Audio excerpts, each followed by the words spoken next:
चराता था, एक आश्रम की गैयाओं की सेवा करता था। इतना सीधा था कि पूरे आश्रम के बालक, आश्रम के गुरुजी सब उसको बोलते थे भोंदू। उसका नियम था, वो शाम को जैसे आप लोग बैठे ऐसे बैठ करके अपने गुरुजी के प्रवचन सुनता था। कथा सुनने से ठाकुर जी से प्रेम कैसा होता है ये हम बता रहे हैं। तो एक बार गुरुजी वर्णन कर रहे थे कथा में कि भगवान श्री कृष्ण भांडीर वन, यमुना जी के पल्ली पार भांडीर वन में गैया चरा रहे थे। और भांडीर वन में गैया चराते हुए श्री कृष्ण का स्वरूप कैसा है?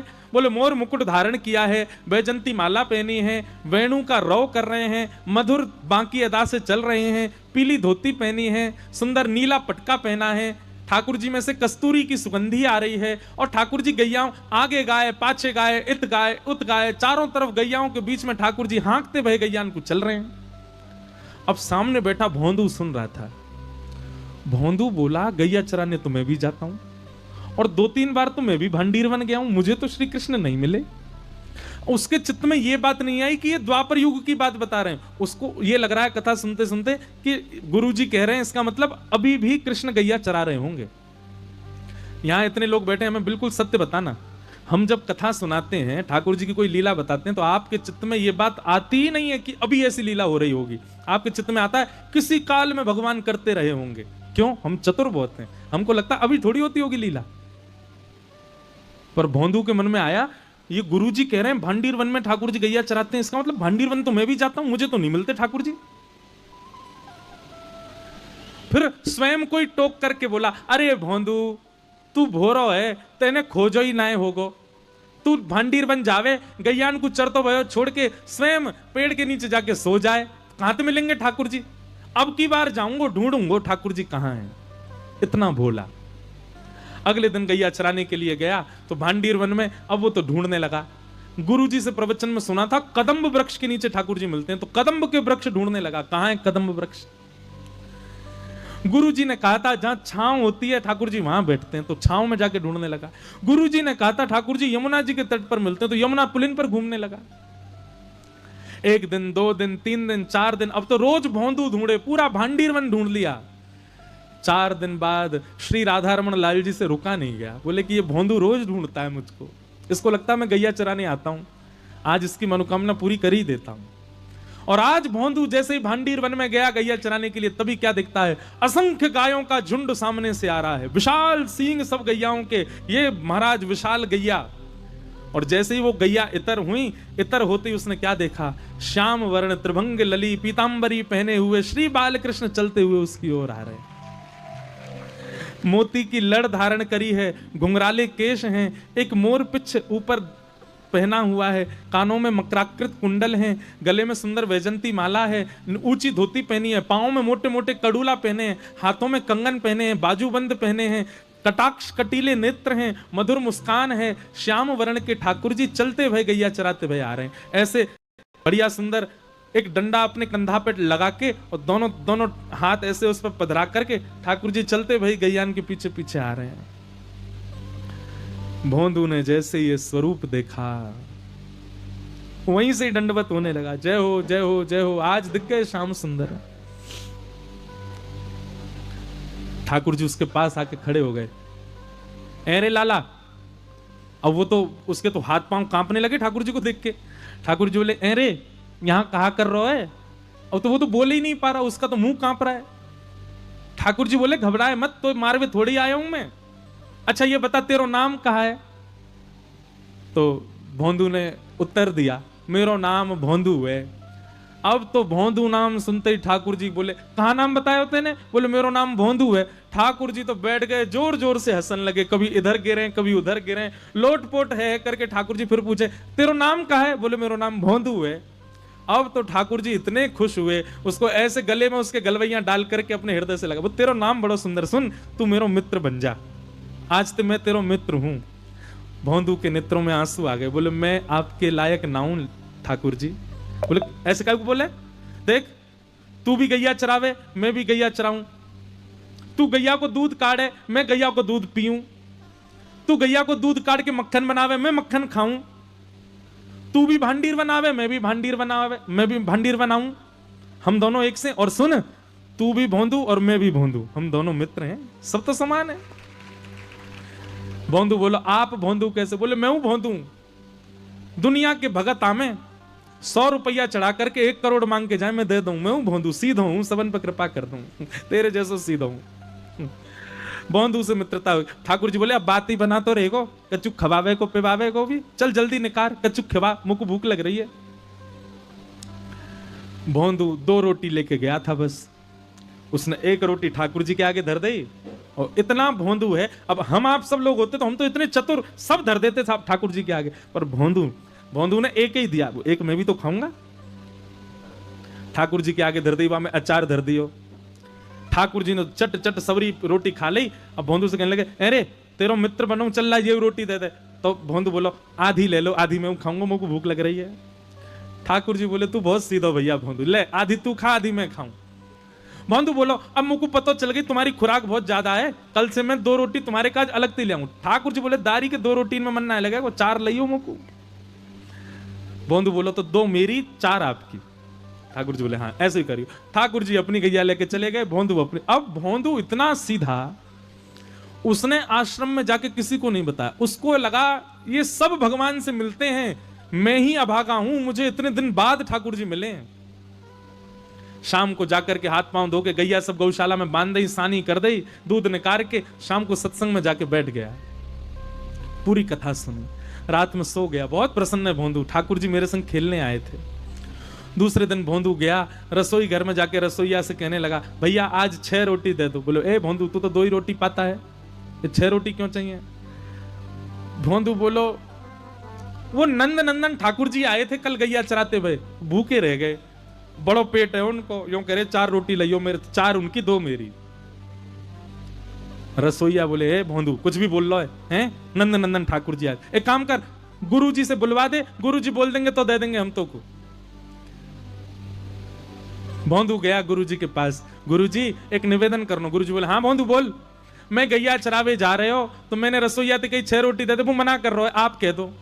रसोईया ने कही जय जय ये 2 ही रोटी खावे, आज 6 का क्यों मांग रहे हो? बोले अरे भोंदू तू 6 क्यों मांग रहे हो? बोले नंद नंदन यशोदा नंदन ब्रज उर चंदन जिनकी आप कथा सुनाते हो श्री कृष्ण, कल वो आए थे गैया लेके, मेरी सबरी रोटी ने खा गए, या हमारे वो भूखे रह जाए, उनके काजे रोटी ले जा रहा हूं, आप आज्ञा दे दो। गुरुजी बोले ए भोंदू इधर आ। कौन आते हैं? बोले गुरुजी आप जिनकी चर्चा सुनाते हो ना, भांडीर वन में गैया चराने आते हैं, पीली पीतांबरी पहनते हैं, टेढ़ा मुकुट पहनते हैं, कानों में मकराकृत कुंडल पहनते हैं, वैजंती माला पहनते हैं, सांवरे सलोने बंशी बजाते हैं, कटाक्ष नेत्र हैं, मधुर मुस्कान है, वही नंद नंदन श्री कृष्ण कल गैया चरावे भांडीर वन में मुझको मिले, मेरी रोटी खा गए, या हमारे मैं आज ज्यादा ले जा रहा हूं। गुरुजी समझ गए, बोले भोंदू झूठ नहीं बोलता, भोंदू सच में वो आए थे? हाँ गुरुजी। अच्छा जब वो आए थे तो उनकी सुगंधी कैसी थी? बोले गुरुजी ऐसा लग रहे हो मानो जैसे कोई ने केसर चंदन घिसके और वो धर दिया हो कटोरी में, वाकई जैसी सुगंधी आवे वैसी सुगंधी। भागवत जी में वर्णन है ठाकुर जी में से चंदन की सी सुगंधी आती है। गुरुजी के नेत्र सजल हो गए, बोले और बताना। बोले घुंघराले केश हैं और घुंघराले केशन की बेणी बनी भई है, और वह बेणी में ऐसी मोर पिछ ठाकुर जी पहन के आमे। गुरुजी बोले और बताना भोंदू। बोले ठाकुर जी जब जोर से ठहाको मार के हंसे ना, उनके दंतावली देख करके, उनकी मधुर मुस्कान देख करके तो ऐसा लगे कोटि कोटि चंद्रमा उन पे वार दो, इतने सुंदर लगे। और बताना भोंदू। बोले गुरुजी कल जब उनने मेरे गले में गलवैया डारो ना, तो जैसे हम आप एक दूसरे के गले में गलवैया डारें तो निष्ठुर था को अनुभव होवे, ऐसा अनुभव हुआ या कि हड्डी चुभ रही है, पर जब कल उनने मेरे गले में गलवैया डारी ना, मुझको ऐसा अनुभव ही ना भयो, मुझको तो ऐसा लगो कोई मखमली गद्दा मेरे कंधा पे धर दियो, इतने कोमल अंग उनके। गुरुजी को विश्वास हो गया कि इसको कृष्ण मिले। हाथ पकड़े, भोंदू मेरो एक काम करेगो? बोले हाँ बताओ ना गुरुजी। वो आज भी आएंगे? बोले हाँ आएंगे। तू उनको लेके आश्रम आ जाएगा?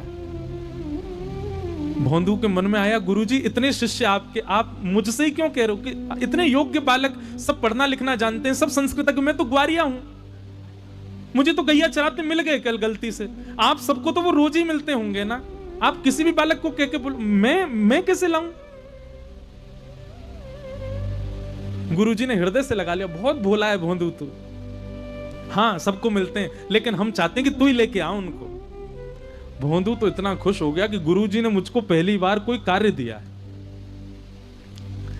निकल पड़ा, आज बड़े उत्साह में गया भांडीरवन।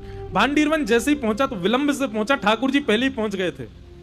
ठाकुर जी बैठे थे, आया, जय जय क्षमा कर दियो, आज विलंब है। बोले नहीं, हम तो ते नाराज है, तू विलंब ते क्यों आयो?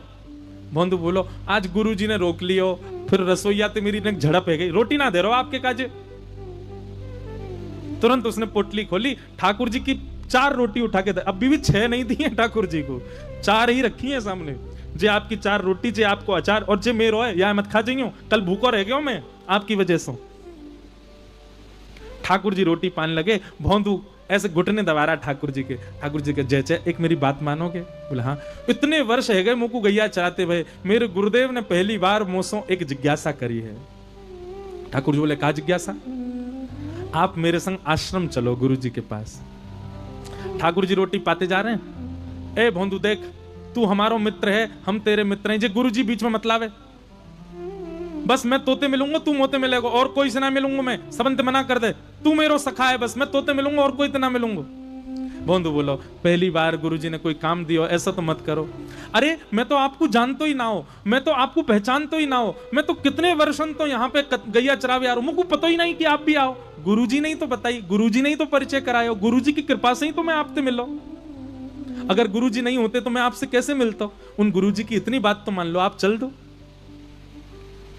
ठाकुर जी बोले, देख भोंदू, हमारी अंतिम बार बात सुन ले, तू बस हमारो सखा, और कोई से हम बात नहीं करेंगे। भोंदू बोलो, तो नहीं जाओगे आप गुरुजी के पास? ठाकुर जी बोले, नहीं जाएंगे। बोले, अंतिम बार पूछ रहा हूं, जाओगे कि नहीं जाओगे? ठाकुर जी बोले, नहीं जाएंगे। भोंदू ने 1 रोटी तो ठाकुर जी पा रहे, 3 रोटी सामने पड़ी, तीनों उठा लेंगे। बोले, जो गुरु जी की है इन्हों मत खाओ, और सुनो, जो आधी रोटी अभी बची याकूब दे दो, ये भी गुरु जी की रसोई में बनी है, याकूब मत खाओ। ठाकुर जी के हाथ से आधी रोटी छीन ली भोंदू ने। अरे गुरु जी की कृपा से मिले हो, मैं एक ही बार तो आपसे कह रहा हूं कि गुरु जी से मिलवे चलो, मना कर रहे हो, ज्यादा ही भगवान बन रहे हो अपने मन में। ठाकुर जी बोले, रोटी तो पूरी पान दे, ना मिलेगी रोटी, रोटी भी गुरु जी के घर की है, और रोटी खावे को इतना ही मन है तो पहले मुझको वचन दो कि गुरु जी के पास चलोगे तो रोटी मिलेगी, नहीं तो नहीं मिलेगी। ठाकुर जी बोले, ले जा अपनी रोटी ने, लेकिन तेरे गुरु के पास ना जाऊंगा मैं। भोंदू ने तुरंत पोटली बांधी, और पोटली बांध करके और उठ गयो, अपनी गैयान को इकट्ठो करने लगो। ठाकुर जी बोले, क्या कर रहा है? बोले, क्या कर रहा हूं? गैया ने लेके जा रहा हूं कहीं और सुनो, मैं क्यों जाऊं, तुम जाओ, तुम जाओ यहां से, अपनी गैया ने लेके कहीं और चरावे जाओ, जे भांडीर बने, जे भी मेरे गुरुजी ने बतायो, यहां आप अपनी गैया लेके नहीं आओगे, कहीं और गैया चराओ। ठाकुर जी बोले, देख ऐसे गुस्सा मत करे, हम तेरे सखा हैं। भोंदू बोलो, मैंने तो आपसे कही ना कि मेरे सखा बनो, खुद ही आए, आकर के मेरे गले में गलवैयां डाल के भोंदू नाम सुन के हंसन लगे। और सुनो, जे भोंदू नाम इतना प्रिय लगो ना, जे भी मेरे गुरुजी ने धरो मेरो नाम तो कुछ और है, समूह को भोंदू बोले। ठाकुर जी बोले, देख भोंदू तू उदास मत हो। नहीं, उदास तो मैं है गयो और नाराज है गयो, और सुनो, आम पाम 100 साल की कट्टी, मिलवे मत आइयो मोते, मोए कोई संबंध ना रखनो आपते, चले जाओ। ठाकुर जी मनी मन तो प्रसन्न हो रहे, कितना बोला है। और फिर ठाकुर जी पकड़, देख तू भोंदू जाने ना, मैं भगवान हूं, मैं परमात्मा हूं, मैं ऐसे सबंत मिलन लगो तो फिर बवाल ले जाएगा। तो सबते मिलवे की कौन कह रहा हो, मेरे गुरु जी ते मिल लो। बोले, तू समझे ना है, आश्रम जाऊंगा, एक गुरु ते मिलूंगा तो वृंदावन में इतने आश्रम है, सबरे गुरु कहेंगे हम तो क्यों ना मिल रहे, हमारे भजन में कोई कमी। तो भोंदू बोला, तो कहा जा रहा हो सबंत मिल लो। ठाकुर जी बोले, तू समझेगा ना बात है। भोंदू बोलो, मैं ना समझ रहा हूं, अंतिम बार पूछ रहा हूं, चलोगे कि नहीं? ठाकुर जी बोले, मैं ना जा सकूं। भोंदू बोलो, ठीक है, तो अब कल से मैं आपको नहीं दिखूंगा। और भोंदू अपनी गैया लेके जान लगा। वो वास्तव में नाराज हो गया ठाकुर जी से। ठाकुर जी ने कही, भोंदू, अरे भोंदू रुक जा। भोंदू ने पीछे पलट के भी नहीं देखा। चलते चलते चलते चलते जब भोंदू इतना दूर चला गया कि दिखना बस बंद होने ही वाला था, ठाकुर जी से रुका नहीं गया। अरे ठाकुर जी का कोई त्रिलोक थोड़ी छिन रहा था, ठाकुर जी का कोई वैकुंठ लोक थोड़ी छिना जा रहा था, भोंदू ही तो जा रहा है, जाने देते। लेकिन ठाकुर जी को इतना प्रेम हो गया, भोंदू से दौड़ करके गए और भोंदू के कंधे पे जाकर के लद गए, और लद करके बोले, अब ले चल अपने गुरुजी के पास, चल तेरे गुरुजी तो ही मिल के आऊंगा आज मैं। और भोंदू ऐसे पीछे अपने कंधा पे लटका करके, पीछे से तो हाथ ऐसे कर रखे हैं ठाकुर जी ने, और यहां से दोनों ऐसे पैर पकड़ करके भोंदू अपने कंधा पे लेकर के ठाकुर जी को गया। संध्या का समय गुरु जी द्वार पर ही बैठे थे, तभी देखा कि आश्रम की गैया आ रही हैं। गुरु जी तो व्याकुल हो गए, अब दिखेंगे, अब दिखेंगे, अब दिखेंगे। और जैसे ही उन गायों का झुंड थोड़ा सा इतर हुआ, तभी वो दृश्य देखा, वो छवि देखी, भोला भाला सा भोंदू और अपने कंधे पर जगत नियंता जगदाधार श्याम सुंदर को पिद्दी पर लेकर के आ रहा है। आहा। देखते ही गुरुदेव मूर्छित होकर के गिर पड़े, मूर्छा आ गई उनको। जैसे ही गुरुदेव को मूर्छित होते हुए देखा, भोंदू ने ठाकुर जी तो छोड़ दिए, दौड़ के गए गुरु जी को संभालने लगो, जल आदि डालो। तो गुरु जी होश में आए, जैसे नेत्र खुले तो क्या देखता है कि भोंदू की गोद में गुरु जी और सामने श्याम सुंदर खड़े। दर्शन करके रोना बंद ही नहीं हुआ, ठाकुर जी को प्रणाम किया, और ठाकुर जी को प्रणाम करने के बाद भोंदू के चरणों से लिपट गए गुरुदेव। भोंदू कहने लगा, गुरु जी क्या कर रहे हैं आप? अरे जे मत करो, अरे गुरु जी मैं याके योग्य ना हूं। गुरु जी कहने लगे, भोंदू अपना घर त्याग दिया, अपना परिवार त्याग दिया, सन्यास मार्ग अपना लिया, वृंदावन आकर के बस गए, वेदों का अध्ययन किया, शास्त्रों का अध्ययन किया, अनुष्ठान किए, पुराणों का अध्ययन किया, विद्वान बने, लेकिन कभी ठाकुर जी को नहीं देख पाए। और तू अंगूठा छाप, बिल्कुल पढ़ा लिखा नहीं, इतना भोला, इतना सीधा कि चंद्रमा को सूर्य बता दें तो तू मान लेता है। तेरे सीधेपन से आज जगत नियंता जगदाधार तेरी कंधे पे बैठ करके आ गए। धन्य है भोंदू। ठाकुर जी ने गुरुदेव को दर्शन दिया और भोंदू को अपने संग लीला में लेकर के भगवान वहां से अंतर्ध्यान हो गए, भोंदू अदृश्य हो गया। ठाकुर जी उसको लेके चले गए अपने संगी। भैया चतुर बन के आप संसार के प्रिय बन सकते हो, पर भोले बन के, सीधे बन के, सहज बन के, सरल बन के आप ठाकुर जी के प्रिय बन जाओ।